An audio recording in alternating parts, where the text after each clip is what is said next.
Welcome to Everyday Entrepreneurs Everywhere with your host, Chris Parker. And we are back with Everyday Entrepreneurs Everywhere. This is Chris Parker, and today I have a goldfish author, meaning Rosaria Cirillo Louwman, who's also here in the Netherlands with me, although I believe she's originally from somewhere else, and we'll talk about that whole origin story during the conversation. She's the author of The Yellow Goldfish, and there's a new version out as well that we'll talk about, which has been updated. So, and I also want to highlight that she's also an artist, and I would even state as a poet. And so I've also been able to appreciate one of her books, the Words of Wisdom, Nurturing Our World. And I'll put links to all this in the show notes. So Rosaria, thank you so much for joining. It's delightful to have you here. Can you please share with us, what is it that you do and why do you do what you do? Good morning, Chris, and thank you so much for having me and for this podcast, bringing together entrepreneurs really from everywhere. And thank you for the artist. Like I have to say, that one is still something that I find difficult to recognize myself in or like to attribute it. What is it I do and why do I do it? So first of why, for me, it's really about bringing more happiness into the world. And art is actually part of that as well. So are the books. And what is that I do? So it's really a combination. Ever since I started as a freelance 7 years ago, after 12 plus years in corporate, it was about helping companies through advisory and through also analysis to really understand better their customers and apply new ways of fulfilling customer experience and creating wow customer experience and happiness contributing. So I've been doing with a mix of advisory, but also I say my energy and so inspiration. The booklet, artistic booklet, have also been an extra for me that started as a gift to the customers and to my customers, and now it became published. And then I write as well. So I love to write as well. That's a way for me to bring down my thoughts and to put them out there in the world. And can you go a little deeper? Like why have you, I guess, really dedicated yourself to, I guess, the pursuit of happiness in this way? What is it that originally triggered you to focus and go down that path?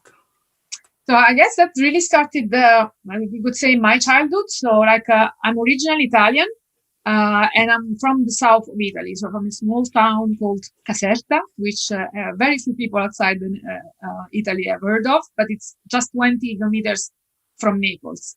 And I studied, basically, I had a very classical education. My father was a teacher, Latin and Greek teacher. So I studied a lot of philosophy, and I was completely passionate about philosophy and the psychological element into it. But as I was studying philosophy, there was always this continuous change of also how various philosophers saw happiness. And while it was clear that all of them were searching happiness and they were looking at it in a different way, for me, the striking contrast was with the reality I was living in, which was like, even though everybody has this idea of the south of Italy, like happy people, it was like a cloudy happiness. It was like, and I say it was as if people had put a cap on the happiness. This is what we can be, but we cannot get here. And I was like, I didn't get it. I was like, why? If all we want in life, our purpose is happiness, why do we see life as sacrifice? There was this huge concept in my childhood of life is sacrifice. It's about work. And I mean, my parents were after World War children. So like they were really working from 7 o'clock in the morning to 7 o'clock in the evening, and I would only see them for dinner. And I just didn't get it. And because philosophy could not really quite explain it for me, I chose to look at it through the lens of economics. So I moved out of Caserta and I went to Rome to study business economics. And that's where I also started to get very passionate about customer experience, where customer experience wasn't even yet a thing in 2002. I came to the Netherlands back then for an internship at Forrester Research, where customer experience was just maturing as a concept. And then it went on from there.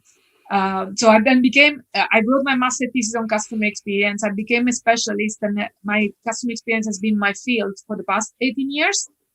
But even there, for me, it's not just about customer experience.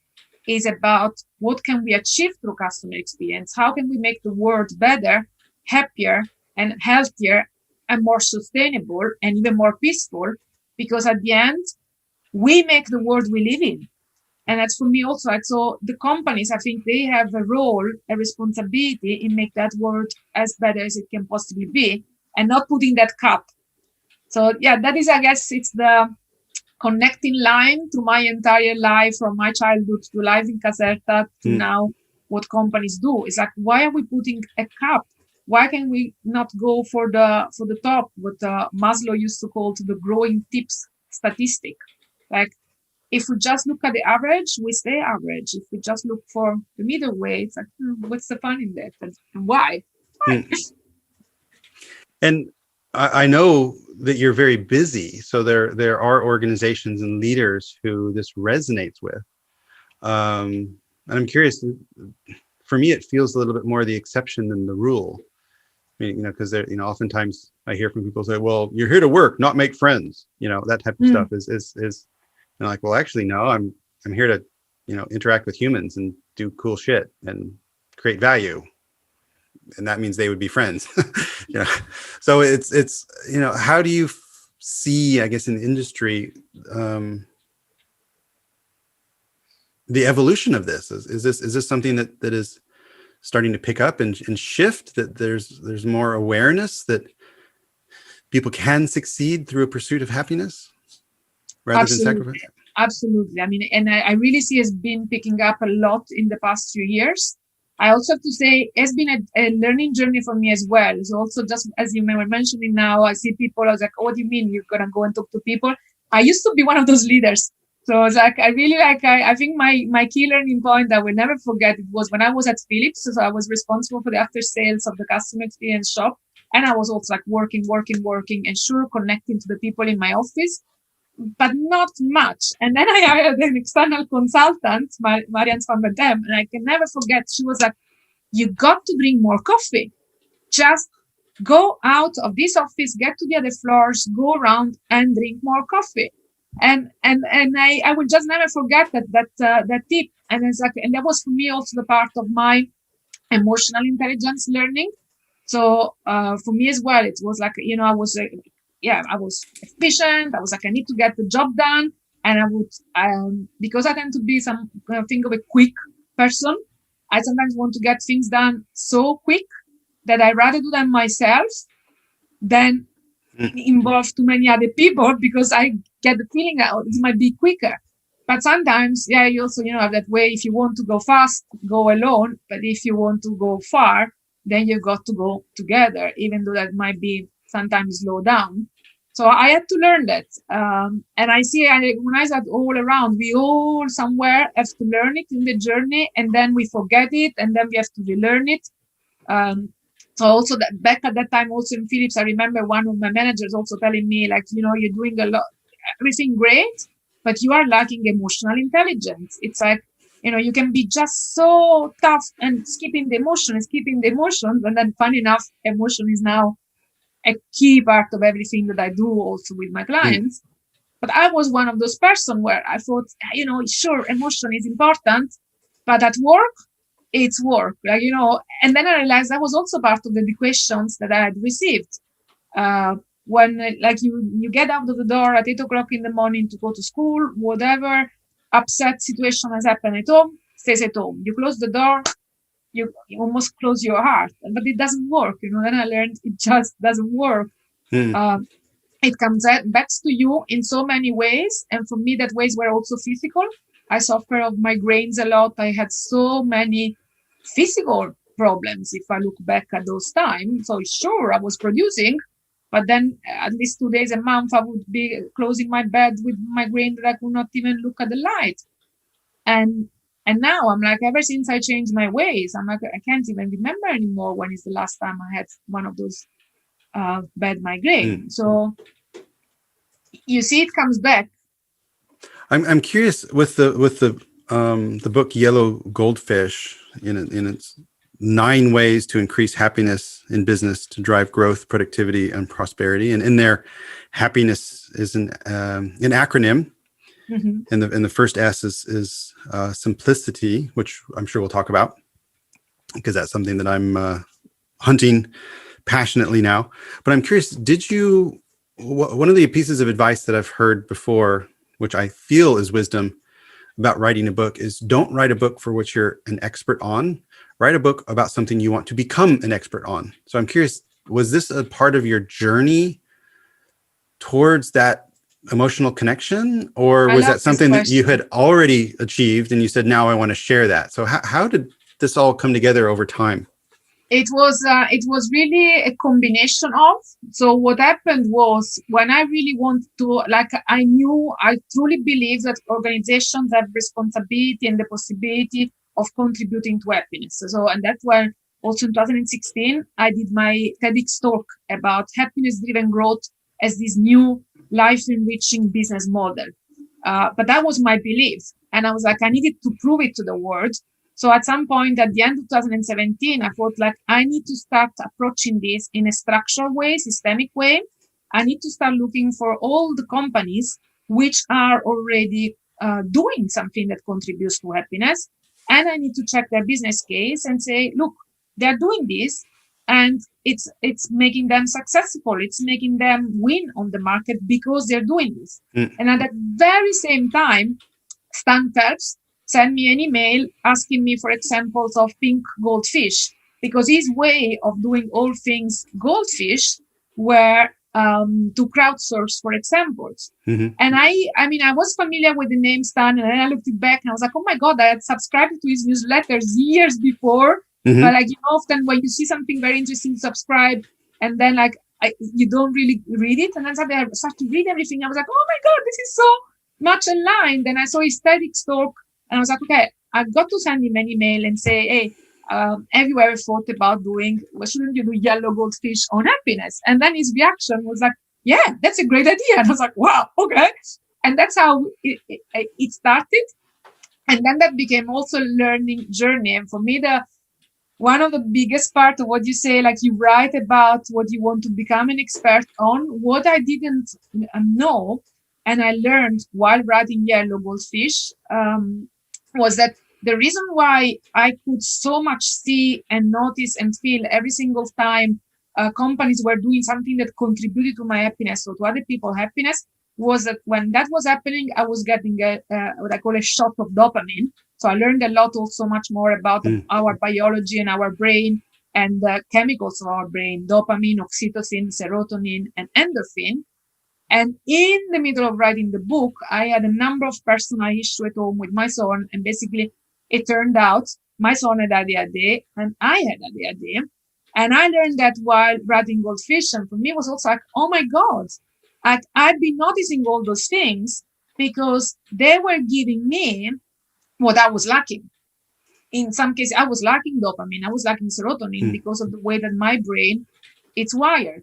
And sometimes companies can do that and provide that to me. And that became also for me an extra validation of why companies play such a key role, both towards their own employees and towards the customer and society overall. And why also at mental health. So the first H of happiness is about health, which is the basic, but it's not only our physical health, it's also our mental health. And our mental health, it's a combination of the chemicals that we have. And what we do, we can design experiences that by default help us get dopamine, oxytocin, serotonin, and endorphin in a natural way rather than through drugs. Yeah, why should we not do that? Love it. And I'm about to ask a question about your work. So how you help organizations and leaders achieve that. But I would like to take a little bit of time, because the Yellow Goldfish is this is not a book you can just snack and put aside. Meaning there is so much thought and care in here with tools and methods and anecdotes.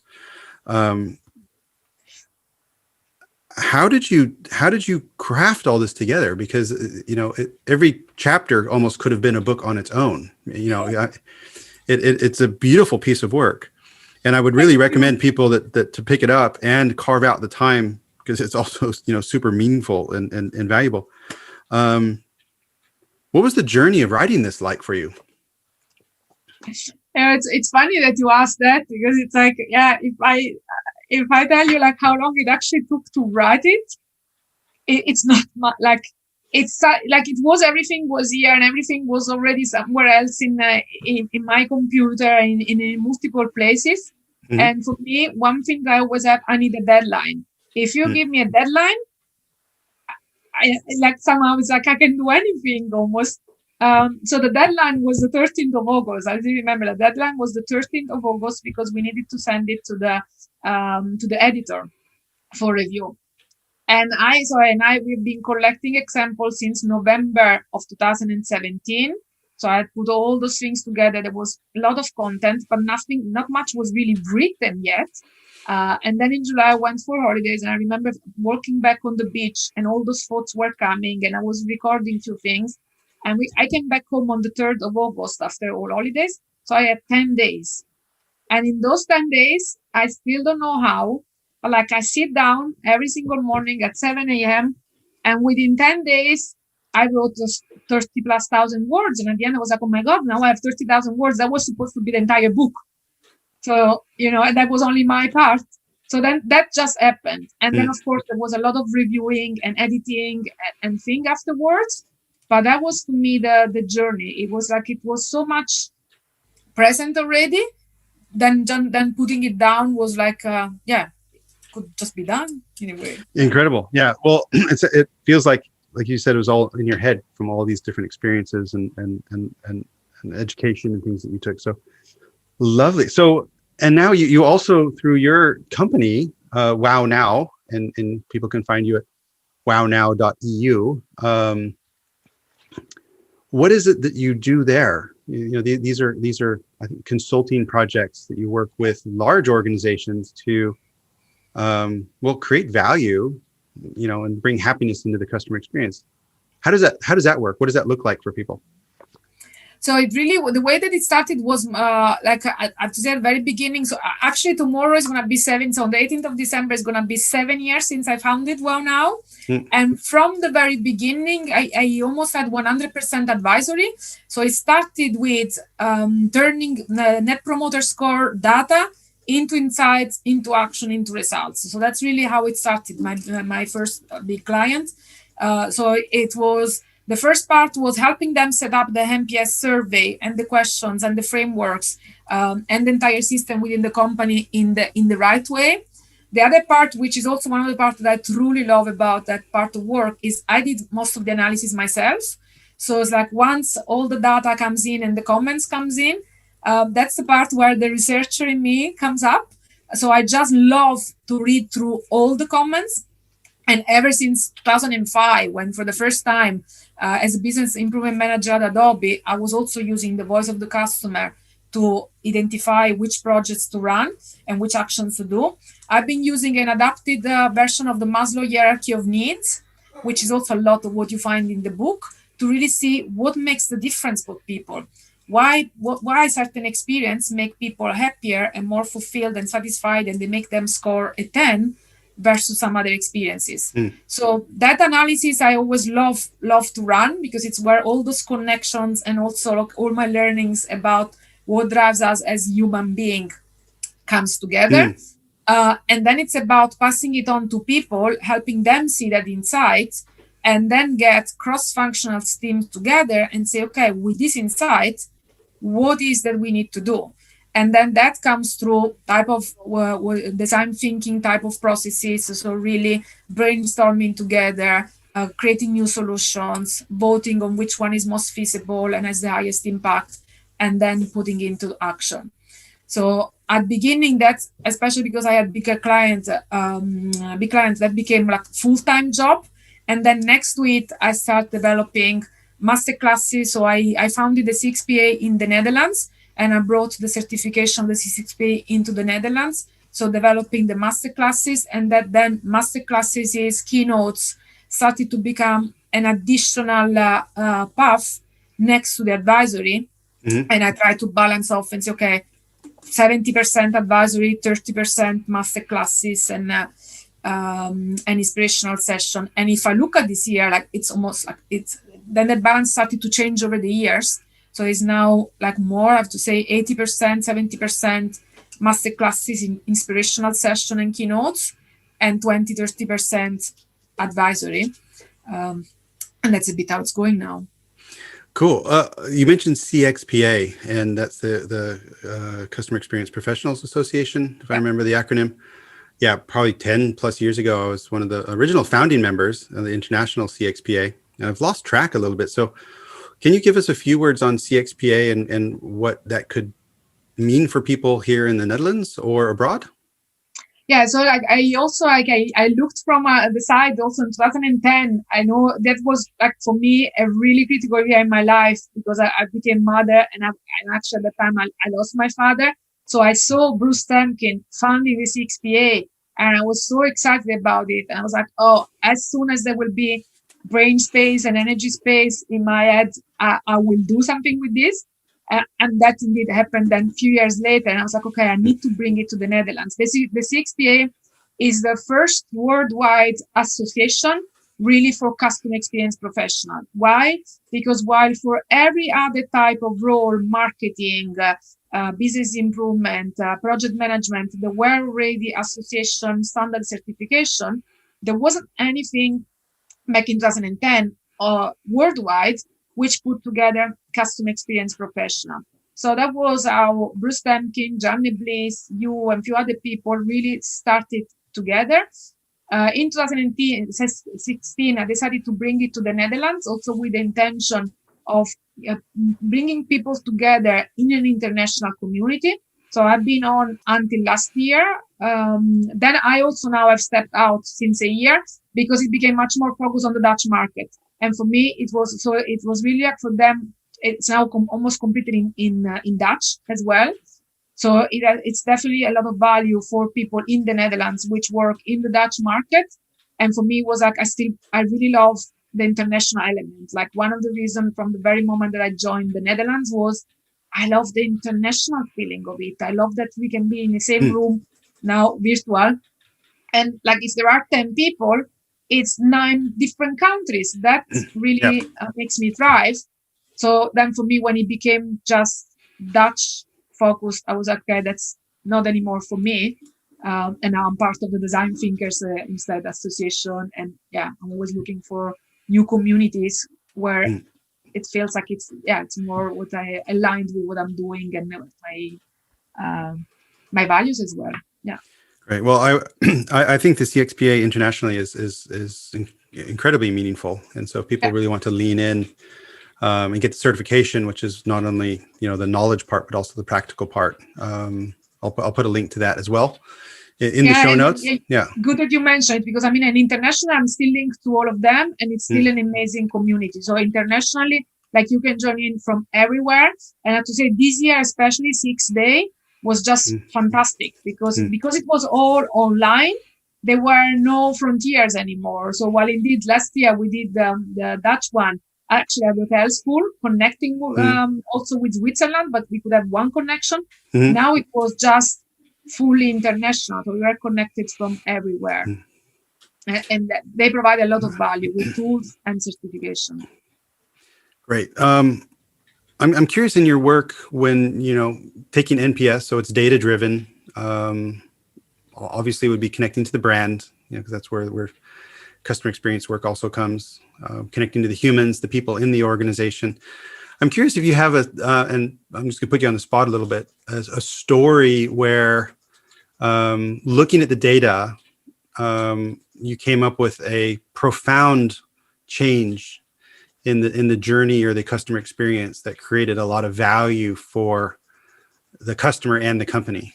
Do you have a go-to story there, or method or something? Let me, like not on the top of my mind right now. So at the end, it's because especially in the last year, it's always been software related. So I'm trying to think. You're putting me on the spot of thinking of a good one right away. Well, if it comes up, because what we spoke about before we started recording was simplicity, and maybe what that really triggered me on is oftentimes, in my experience, organizations put too much into the experience, and oftentimes value can be found by doing less. Curious if you agree with that, or if you've seen that succeed in practice. And that absolutely, that we see it all the time. It's not only doing less, but also keep it simple for the customer. And I'm thinking now also when it comes to the software. So one of the companies I worked for, like they provide software for legal people, for lawyers to address cases. And that, for example, from MPS, what we saw is that how important for them is to be able to access that information in a simple, easy way. So even just the filter, it's something that for them is a lot of value. It's like it has to allow them to simply filter quickly. Or at some point there was something very, very basic, which was because many people were not using the Chrome application, but they were using a different browser. They could not just simply duplicate the tab. So I remember like something so, I would almost say banal as that one, where they were saying, I need to be able to look at the documents in your database and the sentence on the other one, and I need to have it twice, but I cannot do that. And we were like, what do you mean you cannot have that? You can just click duplicate tab and you could have it side by side. And so like the most simple answer was just use Chrome as a browser where you can have duplicate tab with one click, and you can do what you're saying you want to do. And they were like, oh my God, thank you. And I was like, really? I was like, so that would be like one simple thing, but that made a lot of difference in them just because it allowed them to do something that they really needed to do in like a quarter of a time. I love that example. In technology and software land, which I'm very close to, is the mindset and the paradigm of the developer and the tester is oftentimes very different than the user. And then the humans that are making it make assumptions that, I know that you can have another tab in Chrome, where they don't even think that is something that might be trained or highlighted or is actually valuable. And that's where that voice of the customer and interaction comes in to see. And I would imagine that was quite an insightful moment, because when you heard the complaint, then it could be that they start developing a new feature in the software to do that, when actually the most simple solution was just use Chrome. So that was exactly. Definitely an aha. So, Rosaria, Sorry, and the other one that comes onto mind now, also it's from Aegon, which is actually also a lot in the book as well, where from MPS and also from doing something called the customer arena, they really learn the difference that they actually make in people's life. And by using the voice of the customer and also reframing it and sharing it in a different way in the organization, they were really able to change the mindset from we are just a financial company to we are a life event company, because people come to us when somebody dies, when they have an accident, when they need health coverage. So they always come to us in incredibly emotional moments. And that is also back where you cannot just keep the emotions out of the business, because we are human and we have emotions. Coming back to the emotions again. And for me, this is maybe my last question, unless you have some other topics or questions. But and the question is that I like to ask is, who is your perfect customer? But let me make that more specific, because this is an area of CX and customer experience. And a statement I like to throw out in these types of conversations is do you believe that an organization can make a meaningful change, a true change in their customer centricity and their customer experience without changing their leadership, meaning without changing their leadership to somebody who gets it? Can you get somebody who doesn't get it to get it, and then invest in it and do it meaningfully? I think you can get somebody who doesn't get it, but you cannot do it meaningfully unless that happens. So like you really are not to the core. It's like the leadership. It's it's absolutely it's all about the leadership. It starts with the leadership, and so what we saw also in a lot of the yellow goldfish company is like it started with a very visionary leader at the top who enabled that change. There were also quite a few cases where it starts from the bottom up. So it was the people who led that change. That's also absolutely possible. But then you need to have a leader who is still willing, who gets it, to understand what is happening. So for me, when I look at my idea clients, I'm saying now I really want, I started to talk a lot about feminine leadership. So I say I want to serve feminine leaders, which doesn't mean female leaders, but it means leaders with a feminine trait of also taking care of the emotion, of wanting to drive the happiness, of believing that we can make the world healthier, happier, and more sustainable. And that they are open to do it in a different way, that they believe, we talk also a lot about growth mindset in some of your other podcasts, that they really believe that we can grow as a people, and that they are open to mistakes. They don't see a mistake as a failure, but they see mistakes as a chance to learn.